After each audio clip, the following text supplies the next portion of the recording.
Good morning. And in case if I don't see you, good afternoon, good evening, and good night. That is a reference from Jim Carrey and The Truman Show. If you've ever seen The Truman Show, or if you've ever kept yourself familiar with Jim Carrey recently, you would understand that quote, for one, and for two, you would know why I'm beginning this video with that quote.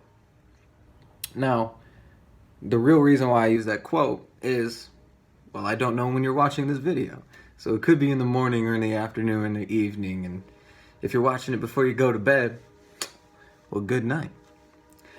Anyways, in case you haven't seen The Truman Show, not that I'm trying to be a movie junkie and trying to inform you on movies that people watch, because I myself don't watch many movies. And I know that when I have my friends who are always asking me if I know movie references, and they're constantly quoting movies, I feel a little awkward and a little strange, and I can't relate. And so then I just go, ha, yeah. Or then I just flat out say I haven't seen the movie, and you're quoting something that I know nothing about.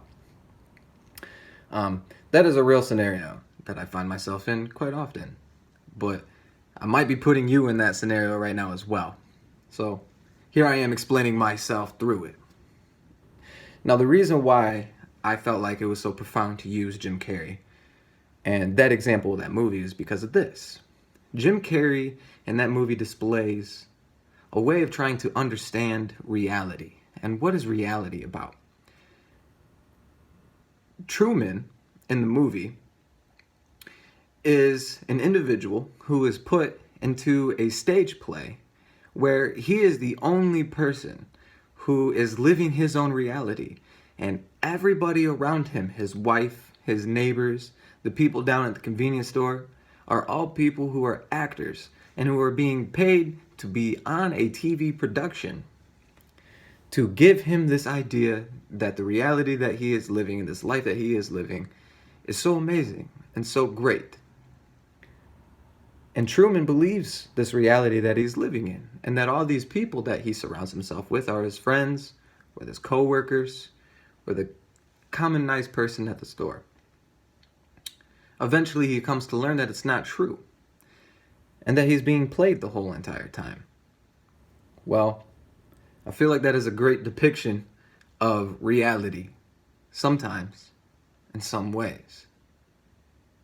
And Jim Carrey, on the other hand, is somebody who took on this character role at a young age, but as he's gotten older, his philosophy and his way of talking about things and displaying his mystical ways of trying to understand reality just seem very goofy and out of place. But that is where I stand out and say, no, I think Jim Carrey makes a lot of sense. And so does The Truman Show. Now, I have friends that say, Dylan, you're kind of like Jim Carrey. The way that you see the world, the way that you handle things, whatever it is that you're trying to say, sounds like a bunch of hoopla. They might be right. I feel like I do talk a lot of hoopla. But I think that there is always a deeper movement that is happening. Jim Carrey is trying to do what he can to help people understand in his mystical way. Whatever way you could call it, Buddhist, Indian, Christian even, whatever religious aspect to his philosophies and ways of understanding things. That there is a much deeper sense to it, and that deeper sense is to see ourselves as great people with self-empowerment and understanding of who we are and whoever we are deeply from within. Whoever that self truly is. And once we start to begin to understand who we are, we start to have another understanding of the people around us and how they relate to us. And then we start to have a deeper understanding of reality around us as well, and trying to depict and understand what that is. That is what I feel very passionate about, and what I would like to give to my audience, and to you, who's my audience, a way of trying to understand the reality around us.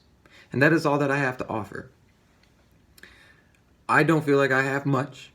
I'm in this video, recording it in my garage, rundown garage at that. And the only thing I want to present is the opportunity to join me in conversation and video and experience of trying to understand and interpret reality, of our relationships with others, of our relationship with ourselves. I think that these are trying times that we are in right now. And I've also learned this. There are a lot of us who are struggling personally with ourselves, and that we need a connection with somebody to help us be able to express ourselves and understand who we are. And we need a friend who can hold us accountable and keep us together. Sometimes that doesn't always happen. We don't always have the great friends that can do that for us. And so we turn to professionals, counselors, therapists, psychologists, psychiatrists, so on and so forth.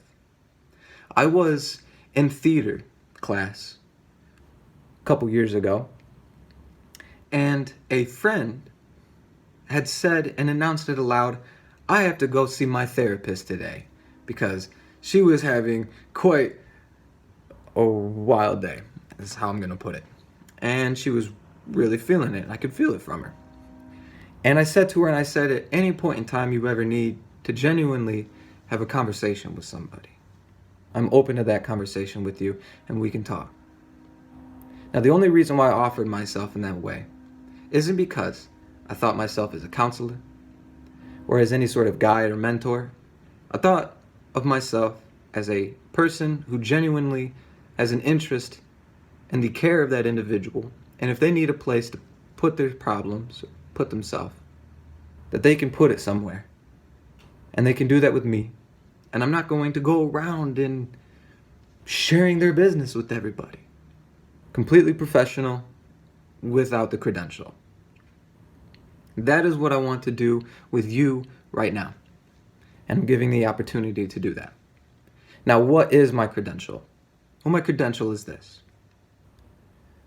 I have been exposed and grown up to something called psychotherapy.